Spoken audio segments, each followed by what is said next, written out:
Welcome, and Baruch Ata Adonai Eloheinu Melech HaOlam Asher Kitshanu b'mitzvotav v'tzivanu la'asok b'divrei Torah. Amen. Thank you. And let me go to the screen share. There we are.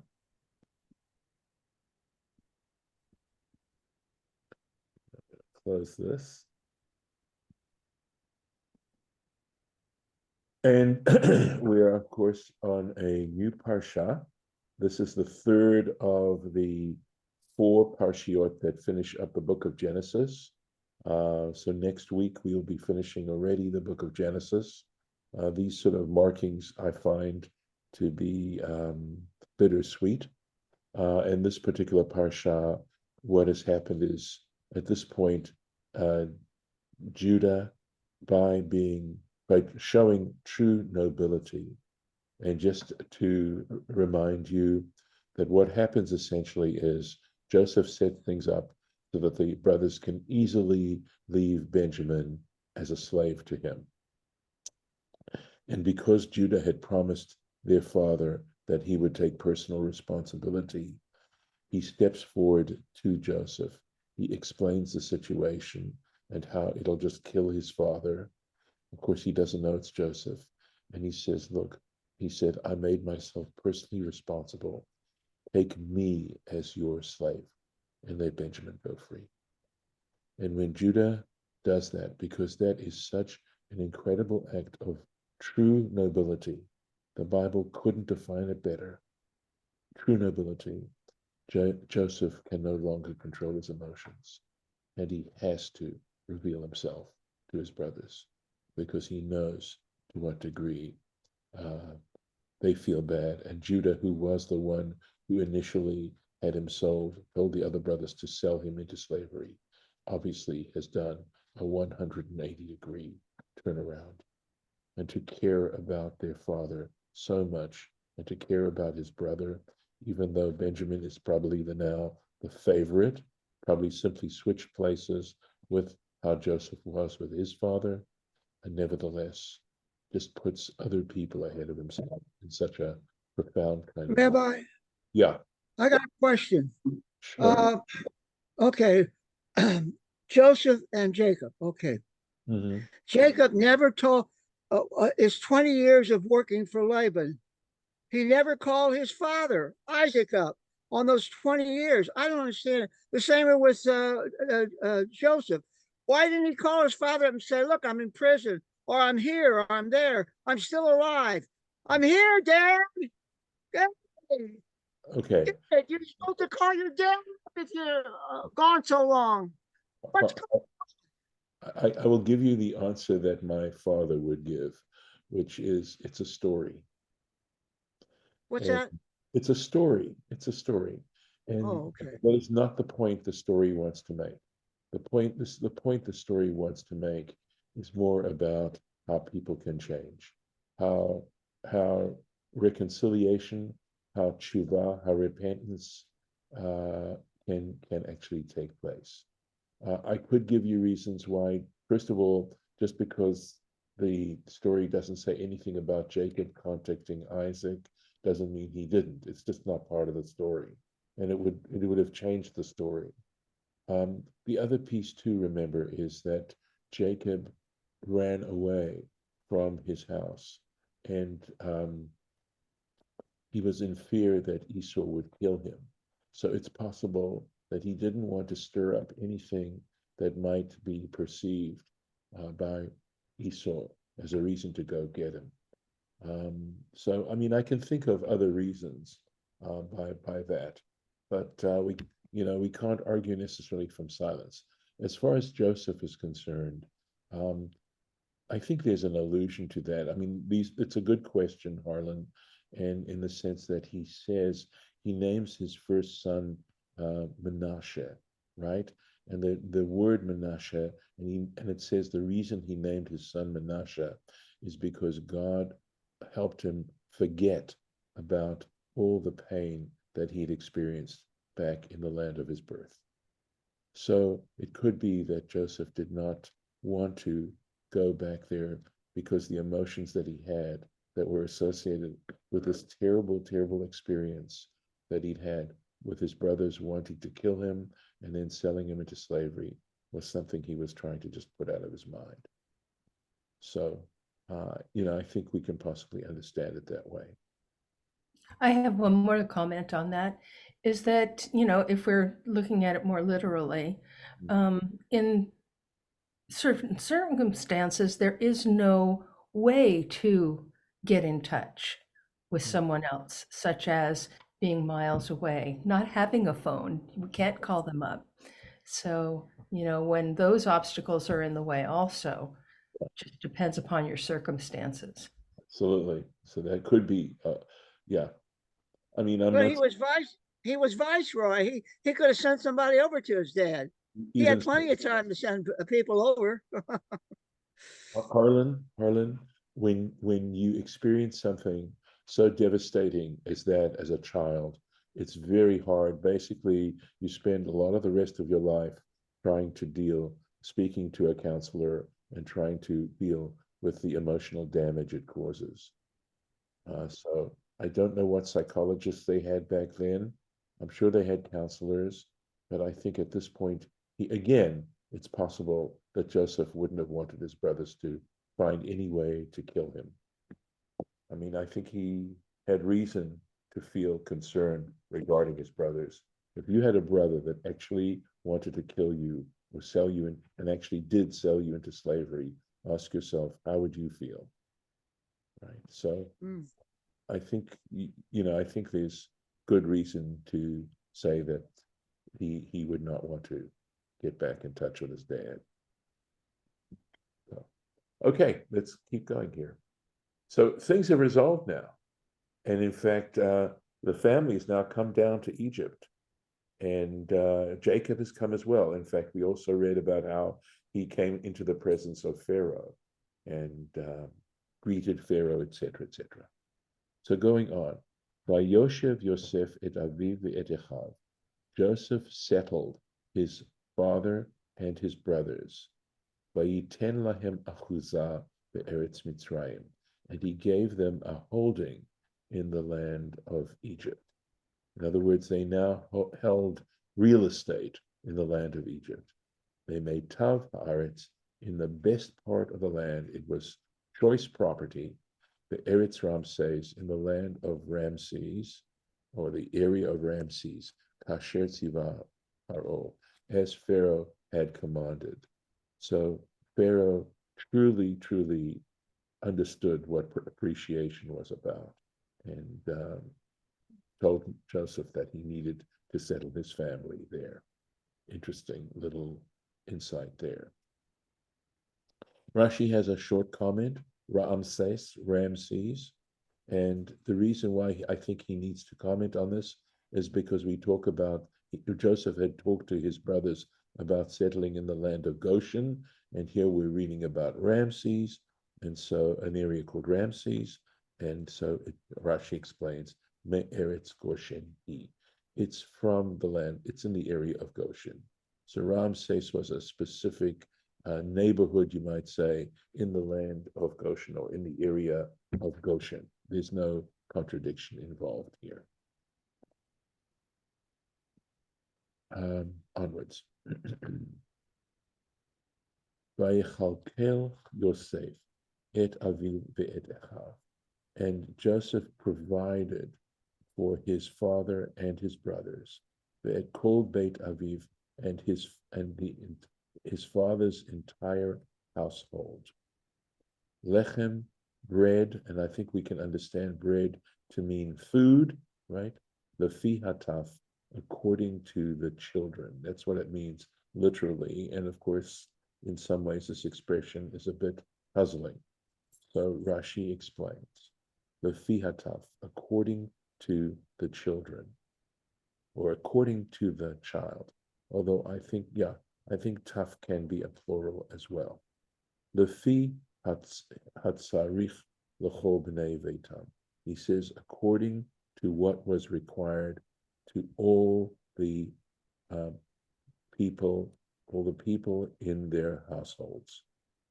So in other words, he made sure that every single one of them had adequate food, etc.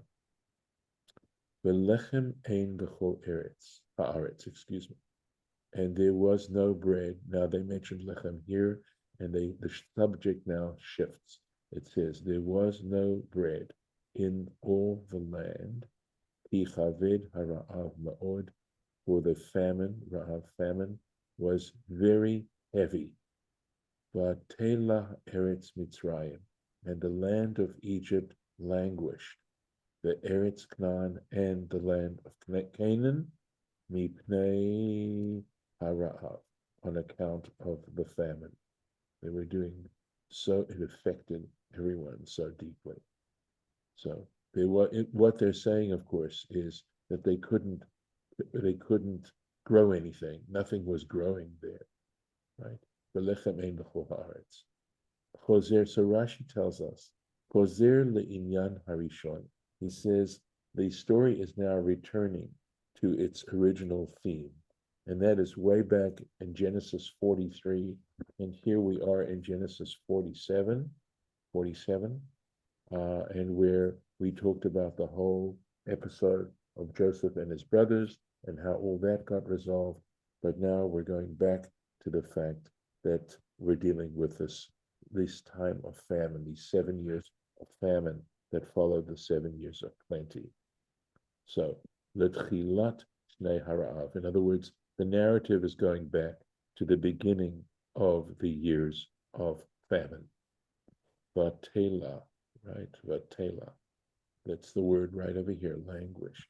And he says this is it actually involves an elision of a letter. And he'll tell you, Rashi's going to tell you, come on, this is similar to had it been written, vatil So there's an aleph that is left out of this particular word, and that is part of the root of the word, lashon ayefut. It has the connotation of weariness, of becoming weary, ketargumo, as is in the Aramaic. And let's see, we can look and see if we can find here we go. So it's back in here. The ishtalhe ama tahara. So this must have to do, this particular root in Aramaic has, and this is the Amam would be the people, the Ara of the land of the Mitzrayim of Egypt. So this ishtalhe must have to do with a word that has a meaning of weariness.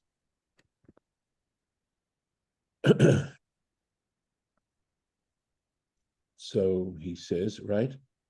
V'domelo, and this is similar to another verse in Proverbs chapter 26, verse 18. Mitlala, or mitlala hayore zikim, like one who casts firebrands becomes weary, right? One who casts firebrands becomes weary. So exactly what that proverb means? Possibly that if it depends on how you want to understand that term, casting firebrands. Does it have to do with bad mouthing, etc.?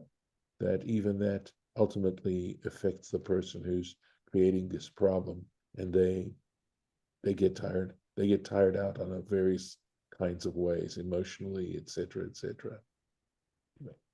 Back into the text here.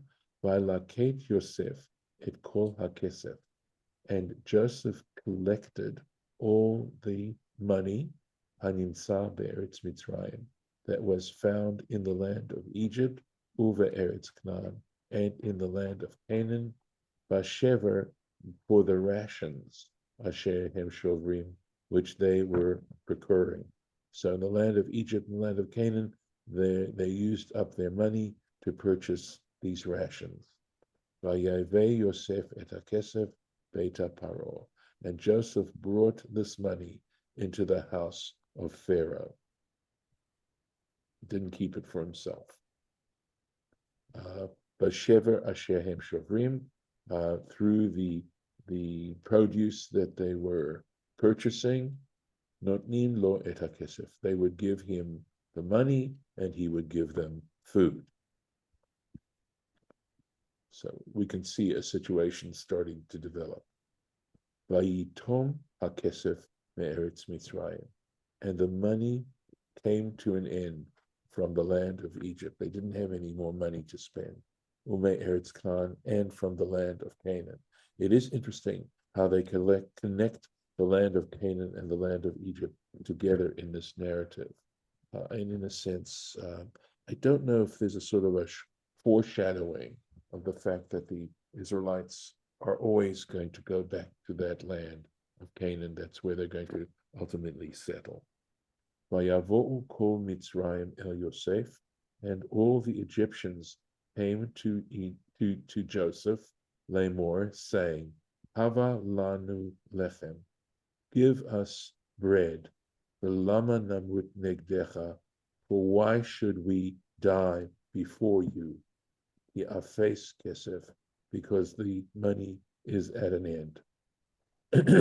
So clearly a critical moment. Rashi just has a brief comment here. Ya'afes, right? Targumor shalim. So shalim from shalom, right? So here it has to do with is paid up, l'shalem, something. It's all related, by the way, because when you pay for something, you're not stealing. You're doing it in a way that creates and promotes peace. But here it has to do with coming to a conclusion, right? Because again, paying for something concludes the transaction, essentially. So at any rate, Afes here, he's saying, in other words, it's come to an end. It's come to a conclusion. Vayomer Yosef, and so Joseph said to them, Havu miknechem, bring your cattle. Ve'etna lachem miknechem, and I will give you food for your cattle. Im Afes kesef, if you no longer have money. You don't have money anymore. What's interesting is that the word mikneh, which has to do with cattle, livestock, the word kana, this root kana, which means to acquire, is in this particular word. It's buried in the word. And I suppose you might say that before there was coinage, cattle, and there was basically barter, that cattle were a way of exchanging goods, etc., etc. Also, I think it's a fact that a person's wealth would be measured by the amount of cattle that they had, or how much livestock they had. It's interesting that there is this root involved there. Let's see if, right, let me see. All right, so we have no Rashi on that. Vayaviu et miknehem el Yosef. So they brought their livestock to Joseph. Vayiten lahem Yosef lechem, and Joseph gave them food. Vasusim, for the horses, uva mikneh hatzon, and for the sheep, the livestock, the sheep, uva mikneh habakar, and the cattle, uva chamorim, and for donkeys. Vayinahalem alechem v'kol miknehem. And it means he guided them, but we're going to understand the context here to mean he provided for them with food for all their livestock in that year. And I think this all happened in year number 1. This all came to an end. Rashi takes a look at this word v'yinahalehem. It is certainly somewhat of a strange word in this position, because lenahel does mean to lead or to direct, something like that. And he's saying this is as if it says vayin hagem, right? Again, linhog means to, again, in modern Hebrew, linhog, it means to drive a car. That's and a nahag is a driver. But again, it means, I suppose, that he had control over them that year, has that kind of connotation associated with them, because he clearly was putting Pharaoh into control over the Egyptians. Vedomelo, and this is similar, the other similar situations where we can find in Isaiah, it says, Ein menahel la, she has none to guide her, perhaps referring to the Israelites at that time, that they were, as it were, leaderless. They weren't willing to accept any good guidance. And in Psalm 23, this is from Isaiah, Psalm 23, familiar with that? The Lord is my shepherd. It says, Al mei menuchot yenahaleni. There's that word, yenahaleni. On calm waters, he leads me, right? He leads me beside the still waters. That's this in Hebrew. Vatitum hashana ha'i, and that year ended. Vayavo elav bashana hashenit, and they came to him in the second year. Vayomru lo, and they said to him, Lo nichached me'adoni.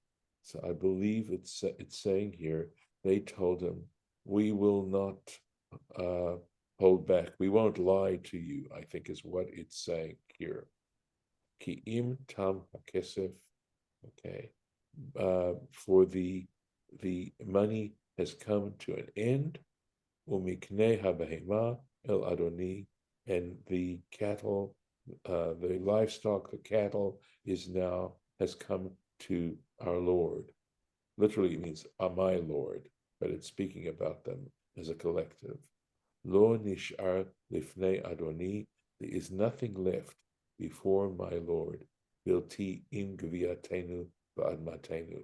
All that we have left is our bodies, gvia, your body, va'admatenu, and our land. We have nothing left but our bodies and our land. Let's go here. So it says, Bashana Hashenit, in the second year, Shenit Lishnei Harav. And Rashi clarifies that this is understood as meaning the second of the years of famine. Ki im tam hakesef. So it says, Ki asher tam hakesef. So he's saying that this im can mean if, but here it means that. For the money has come to an end. In that the money has ended. Umikneh, and the cattle, the livestock. Uva hakol el yad adoni, and everything has come into the possession of my Lord. Bilti im viatenu, except for our bodies. And it's as if it says im log viatenu, if not for our bodies.